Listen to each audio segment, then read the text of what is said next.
Hello, so I just kind of learned about the story about the first guy to fly across the United States.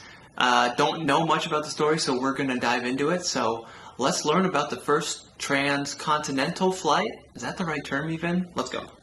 First guy to fly across the United States. Okay, so it's pilot Cal Rodgers. I've heard this name before, but that's about all I know. Okay, well first off, this thing is in 1911, so over 100 years ago he's flying across the United States. Look at this plane. It looks like the original Wright brother type of plane. Look at how teeny tiny flimsy that thing is. Look at this. Look at Cal though. Badass. I wish we could wear that kind of stuff today. Oh my gosh, look at this thing flying. This is the plane.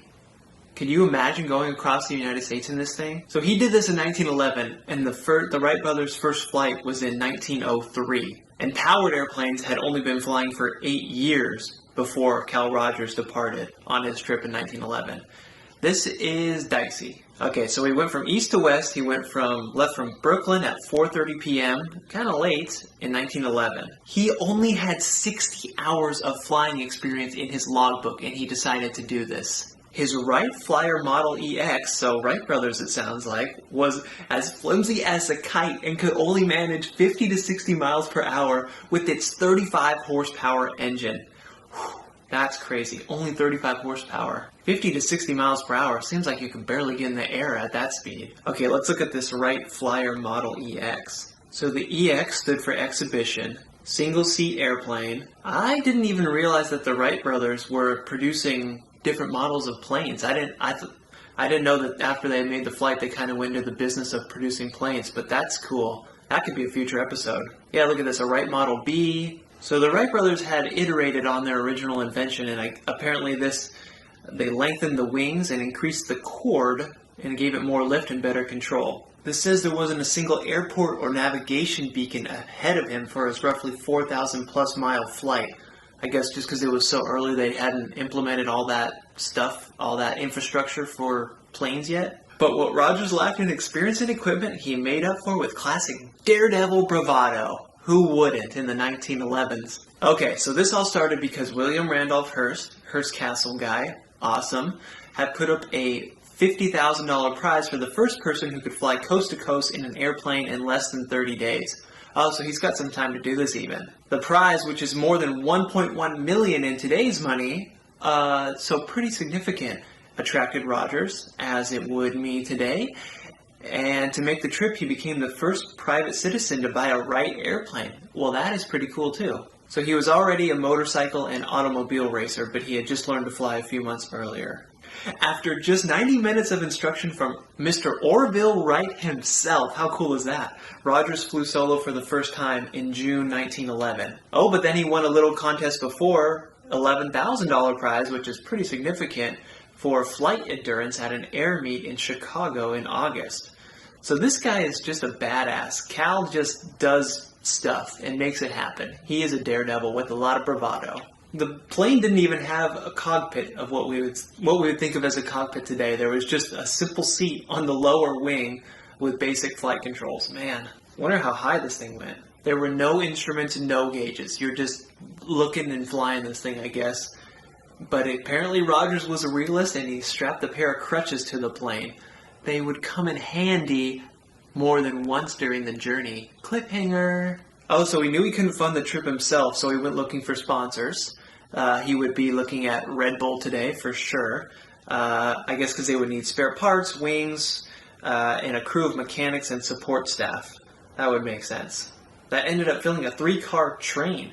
That's cool, so he had a support train following him on the ground. So Cal Rodgers found a sponsor, the meatpacking tycoon, who wanted to promote a new grape soda drink with the sponsorship for the first aerial billboard. Okay. So the grape soda drink was called the Vin Fizz, so they named the plane the Vin Fizz, of course, after the grape drink. Ah, yeah, look on this photo. You can kind of see, you can see on the tail it says Vin Fizz. Yeah, look, it looks like people recreated the plane and it says Vin Fizz all over it on the bottom of the wings. The ideal grape drink. I love those slogans of the early 1900s. So Cal left New York and headed west following roads and railroads, and actually made it more than 100 miles on the first leg of his journey. So he's only going 100 miles at a time, I guess. The next morning, in what would become the first of many accidents along the way, the VinFizz snagged a tree on takeoff, and both pilot and airplane suffered damage. After a few days of repairs on the wings, the fuselage, and Rodgers' head, the VinFizz continued, eventually making it to Chicago 3 weeks later. Ooh, so they're getting close already. They only have 30 days to do this, and they're only in Chicago. Okay, so this says with the 30-day deadline looming, it was apparent there would be no prize. But Rodgers wanted to complete the trip and continued with his entourage of mechanics and supporters. Wow, what a guy. Knew he wasn't going to get the prize money, but continued on anyway. Perseverance. The aircraft would end up making more than 70 stops before landing at the designated goal in Pasadena, California. And on November 5th, he made it, but he missed the deadline by 19 days. So this was like a 49-day trip to fly across the country. Now it's what, 5 hours? Rodgers made more than 15 crash landings during this trip and numerous hospital visits. Jeez, the plane had been repaired and rebuilt so many times that little of the original aircraft made it to California. Rodgers broke a leg in Arizona, had shrapnel in his arm from a blown cylinder, and too many cuts and bruises. Okay, so it was 82 hours in the air. It's a 5-hour flight now.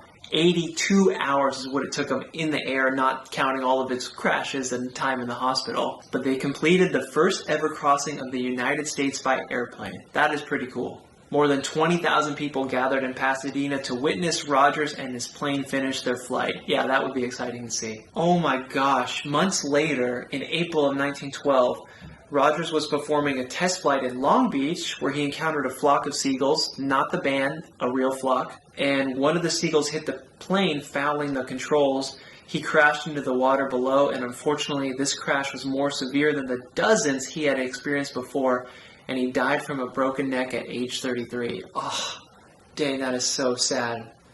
At least he made it across and got to finish his goal for across the country, but man, just a few months after that to die? He should have been soaking it up on the beach of Long Beach, not flying again. He should have had more relaxation time, I'd say. Yeah, my gosh, look at this photo of his crash plane. Ooh, that looks destroyed. And just so we all know, his full name was Calbraith Perry Rodgers. Cal for short. Cal Rodgers is a really good aviator name, isn't it? Cal Rodgers, coming in hot. I don't know. I feel like Hearst should have given him the prize, even though he was 19 days late. What a jerk. I don't think William Randolph Hearst was a nice guy, but cool that he offered the prize in the first place, I guess, but he never had to. I wonder if anybody ever got it. No, the prize expired in November 1911 without a winner. What a stinker. Got all this publicity for free, and Hearst never had to cough up the cash. He put it into his castle, though, which now I appreciate because I can go visit and tour. Yeah, look, here's Cal. He's holding his crutches, and he's got his chomps on his trademark cigar. That's fun. Oh yeah, look at this promotional ad of the VinFizz and Cal Rodgers doing the flight. This is so cool. It's the ideal drink. And look at his route. You can see where he started in New York and then came all the way over here, went through Chicago, and then went way south because he was following railroad tracks again. He had this railroad track pit crew with him and then made it all the way to Long Beach, Pasadena. Wow. Yeah, look you can see his train. That's so cool. With VinFizz all over it. Sold everywhere for 5 cents. And look, apparently the original VinFizz plane is on display in the Smithsonian National Air and Space Museum. And it has been restored and everything, but you can still go check it out today. That's really cool. I'll have to go check that out. So a bit more about his flight. It says he hit a cactus in Texas. Classic. Sounds like a Wile E. Coyote cartoon. Was attacked by an eagle near Dallas. And was charged by a bull in Indiana. I don't know. This stuff sounds kind of made up. But yeah, over Imperial Junction in California, his engine exploded and he was injured by the metal shrapnel and had to crash land. This is interesting. The total amount of time that it took him to fly across country was a week longer than it took Pete Kolkesnik to run from San Francisco City Hall to New York City Hall in 2016. So the guy who ran across country did it a week faster than Cal could fly. And so he landed in Pasadena, but then he wanted to get to the Pacific, so he flew to Long Beach. But once again, he crashed going from Pasadena to Long Beach. He crashed in Compton. And wow, a serious crash too. Delayed him by a month. But he finally made it to Long Beach, and it says he flew at an elevation of 1,500 feet. So that's that's decently high. He's flying fairly high. Man, it would be so fun to have a simulator of what it was like to fly in that plane, where you're just sitting open in the seat and you got like a big scarf around your neck and some goggles on, and you're 1,500 feet in the sky, and you're trying to fly this thing with no controls or anything. Imagine that. This guy, Cal, is really crazy. He is a real daredevil. I don't think people really do this today. Can you imagine crashing that many times for over a month and continuing to fly? I guess he had a lot at stake when he was sponsored and people were watching him, so maybe he was kind of pushed to do it internally or externally, whatever, but still, an amazing story. Well, there you have it. That's the story of Cal Rodgers. That was a fun one. Didn't know what I was really getting into with that, but thanks for coming along, and I'll see you in the next episode, where I think I'm going to do a Wright Brothers episode in the future, so stay tuned for that one. So long. Hey, thanks for watching this video. This is my dog, Murphy, and these are dog treats. Now I'll give Murphy one of these dog treats, and all you have to do is press the like button. Just press that little like button right down there at the bottom of this video, and this sweet, adorable, cute little puppy gets a treat. All thanks to you. Alright, you did it? Okay, I believe you. You said you did it. There you go, Murph. She got that treat because of you.